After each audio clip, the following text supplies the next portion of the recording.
Zee 24 तास एक पाऊल पुढे। या दुर्वा मालिकेतल्या जबरदस्त ट्विस्ट नंतर आता वळूया मला सासू हवी मालिकेतल्या ट्विस्टकडे। जिग्नेशच्या येण्यानं रत्नपारखी कुटुंबात एक मोठं वादळ आलंय। आता या वादळातून गायत्री देवी कसा मार्ग काढतात हे पाहणं इंटरेस्टिंग ठरणार आहे। नेमकं हे वादळ काय आहे पाहूया।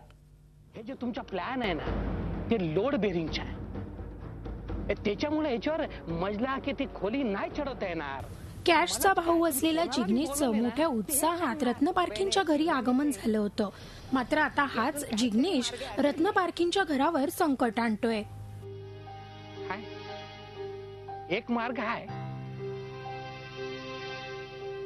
हे ते तुमच्या बंगल्याच्या रिनोव्हेशन नाही करायच्या, ते रिकन्स्ट्रक्ट करायच्या।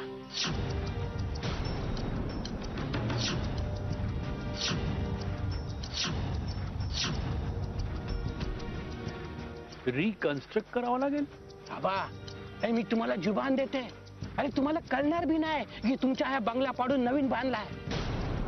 हा मग तसं असेल तर मग काही प्रॉब्लेम नाही। चक्क रत्नपारखींचं हे घरकुल तो विकण्याची आणि त्यातून बक्कळ पैसा आणि मोठं घर मिळवून देण्याचा आमिष तो रत्नपारखींना दाखवतोय।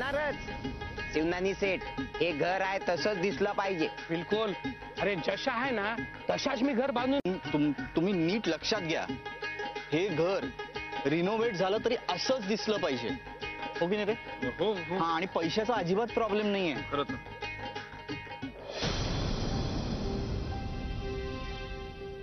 विघ्नेश शेठ, मला एक आयडिया आलाय। म्हणजे तुम्ही 3 भाऊ आहे ना, हो तुमच्या तिन्ही भावाला इथे जागा कमी पडते ना, हो।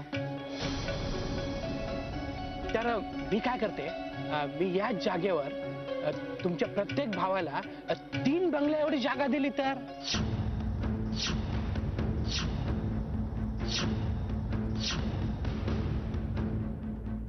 हो, पण म्हणजे कसं शक्य आहे हे?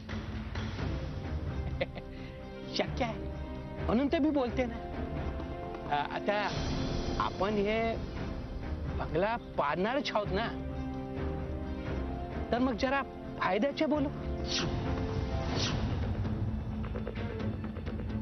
त्याचे काय आहे, मी या बंगल्याच्या आजूबाजूच्या जागा मी घेतलाय आणि मी त्या जागेवर एक कॉलनी बांधणार आहे। माझ्या फायद्यासाठी नाही, पण तुमच्या फायद्यासाठी मी या जागेवर एक टावर बांधला तर। मात्र या सगळ्या प्रकाराला गायत्री देवी ठामपणे नकार देतात आणि घडतं काहीसं असं। रिनोव्हेशन वरून तुम्ही रिकन्स्ट्रक्शन वर आला, रिकन्स्ट्रक्शन वरून तुम्ही रिडेव्हलपमेंट वर आला। शिवनानी शेठ, एकदम मस्त ऑफर आहे। हा, एक मिनिट। जमिनी आणि घरासाठी फसवेगिरी करणाऱ्यांनी मला आई म्हणून हाक मारलेली चालणार नाही। आता हे जिग्गी प्रकरण कसं हाताळायचं?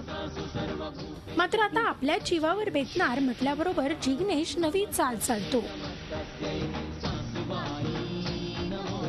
काय होणार शिवनानी सेठ, ते रत्नपारखीने माझ्यावरच संशय घेतले। हे बघ जिग्गी, आपल्याकडे टाइम लाईक कमी आहे। अरे त्या बंगल्याचे समदे कागदपत्र मी पाहिलंय, काहीच प्रॉब्लेम नाहीये। अरे त्या बंगल्याच्या आसपासची समदे जमीन मी घेतली आहे। आता या बंगल्याची जमीन जर मला नाही मिळाली तर माझा प्रोजेक्ट संपलाच। नाही नाही नाही, असे नाही होणार शिवनानी सेठ। गुड जिग्गी। त्यामुळे आता जिग्नेशला घराबाहेर काढण्यात गायत्री देवींना यश मिळतं की रत्नपारखींच्याच घरावर हातोडा पडतो हे पाहणं इंटरेस्टिंग ठरणार आहे। फसलेत। अरे कॅश आणि अभिलाषा वहिनीच्या डोल्यात मला लालच दिसली आहे। अरे मी वाचलंय त्यांच्या डोल्यात, त्यांना माझी ऑफर मान्य आहे। असा असेल तर काही प्रॉब्लेम नाही ना सेठ, अभी तुम देखोच मी कशी गेम टाकते ते। Bureau report, Zee Media, Mumbai. Tower उभा राहिलेच म्हणून झी 24 तास एक पाऊल पुढे।